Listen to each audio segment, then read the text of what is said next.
نحمدہ و نصلی علی رسولہ الکریم اما بعد فاعوذ باللہ من الشیطان الرجیم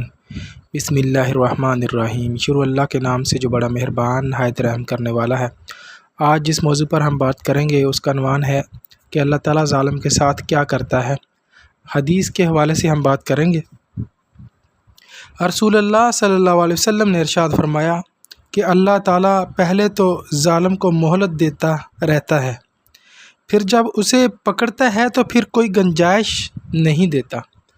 یعنی جو شخص دوسروں کا حق مارتا ہے، ظلم کرتا ہے، ظالم ہے، اللہ تعالیٰ رسی جو ہے وہ تھوڑی سی ڈھیلی چھوڑتا ہے تو اسے مہلت دیتے جاتا ہے کہ شاید اب بھی توبہ کر لے، اب بھی انسان بن جائے، اب بھی توبہ کر لے، اب بھی لوٹ آئے میری طرف۔ لیکن جب اللہ کے نبی صلی اللہ علیہ وسلم فرماتے ہیں کہ جب اس ظلم کی انتہا کر دیتا ہے تو پھر اللہ تعالیٰ کی طرف سے پھر کوئی گنجائش نہیں رہتی کہ اسے چھوڑا جائے۔ اللہ تعالیٰ جب انسان کو پکڑتا ہے تو پھر کسی کی سفارش نہیں چلتی، اور اس کا نتیجہ آپ کو نمرود کو دیکھ لیں جس نے خدائی کا دعویٰ کیا تھا، اسی طرح فرعون کو دیکھ لیں،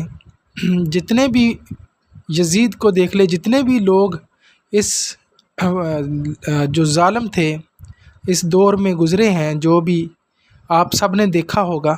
کہ ان کے ساتھ اللہ تعالیٰ کا کیا ہوا، انجام ان کے ساتھ کیا ہوا، اللہ تعالیٰ نے ان کے ساتھ کیا کیا۔ تو اسی طرح اگر کوئی شخص کسی کا حق مارتا ہے، کچھ بہن بھائی ہیں، کچھ بھائی ہیں جو بہنوں کے حق مار لیتے ہیں، انہیں جائیداد میں حصہ ملتا ہے لیکن ان کو نہیں دیتے، اور ان کی بہنیں جو ہیں اس قدر میں نے دیکھا ہے کہ وہ کورٹ کچہریوں کے چکر لگاتے ہیں اپنے حق کے لیے، اور وہاں سے بھی ان کو انصاف نہیں ملتا۔ تو اس طرح کے ظالم لوگ جو ہے اللہ کی پکڑ میں ضرور آتے ہیں، دنیا میں بھی ان کا جو ہے نام و نشان جو ہے اللہ تعالیٰ مٹا دیتا ہے، اور آخرت میں بھی ان کو ذلیل و خوار کرتا ہے، اور ان کا ٹھکانہ جہنم ہے۔ اسی طرح منافق لوگ ہیں جو دوسروں کے ساتھ منافقت کرتے ہیں، اسی طرح وہ ظالم جو دوسروں کی آبرو عزت کے ساتھ کھیلتے ہیں، کسی معصوم لوگوں کے ساتھ جو ہے ظلم کرتے ہیں، اللہ تعالیٰ ان کو عبرت کا نشان بنا دیتا ہے جب اللہ تعالیٰ کی پکڑ آتی ہے، پھر کسی کی سفارش نہیں چلتی۔ یہاں پہ تو ایسے ہوتا ہے نا کہ انسان جو ہے اپنا اگر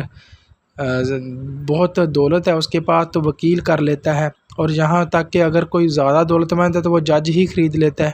تو اللہ کے ہاں سفارش نہیں چلتی۔ جب اللہ کی پکڑ آتی ہے نا تو پھر وہ پکڑ جو ہے انسان توبہ ٹائپ ہوتا ہے، اللہ تعالیٰ سے کہتا ہے کہ مجھے معاف کر دو، اللہ تعالیٰ فرماتا ہے میں نے تجھے بہت موقع دیے لیکن تو انسان نہیں بنا، تو لہٰذا اب بس اب میری پکڑ ہے، اور اللہ تعالیٰ کی پکڑ سب سے مضبوط پکڑ ہوتی ہے جس کو کوئی چھڑا نہیں سکتا۔ اس لیے میں آپ لوگوں سے اس حدیث کی حوالے سے میں یہ کہنا چاہتا ہوں کہ مسلمان ہے دوسروں پر رحم دلی کرے، اللہ تعالیٰ کی ذات سے ڈرے، جب دوسروں پر ظلم کرتے ہوں تو اس کی یہ نہ سمجھے کہ یہ میرا کیا کر سکتا ہے۔ ایک اور بھی طاقت ہے، وہ اللہ کی ہے، جب وہ پکڑتی ہے تو پھر انسان کو جو ہے نا کبھی بھی اس سے مہلت نہیں ملتی، اور اللہ تعالیٰ کا جب عذاب آتا ہے تو پھر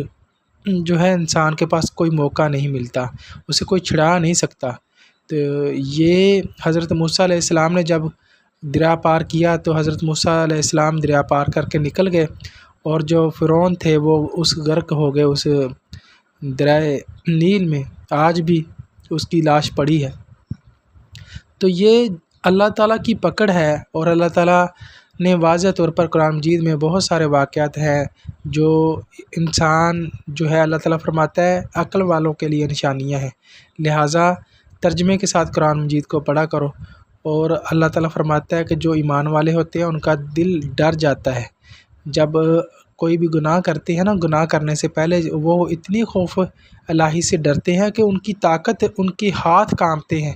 تو یہ ایمان کی نشانی ہوتی ہے۔ کسی نے اللہ کے نبی سے پوچھا کہ اللہ کے نبی کسی انسان میں کس قدر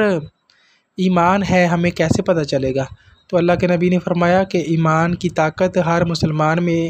اس چیز سے پتہ چلتی ہے کہ جب وہ گناہ کی طرف جاتا ہے تو اللہ تعالیٰ کی ذات سے وہ ڈرتا ہے۔ وہ جس قدر خوفزدہ ہو کر وہ گناہ نہیں کرتا تو اس کا مطلب ہے وہ اتنا ہی اللہ تعالیٰ کے قریب ہے۔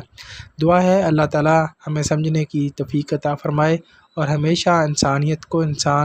انسانیت کے ناطے ہی ہمیں اس کا خیال رکھنا چاہیے۔ ہمیں یتیم کا مال نہیں کھانا چاہیے، ہمیں ہمیشہ ہمدردی اور پیار محبت کے ساتھ رہنا چاہیے اور اللہ تعالیٰ کی ذات سے ڈرنا چاہیے۔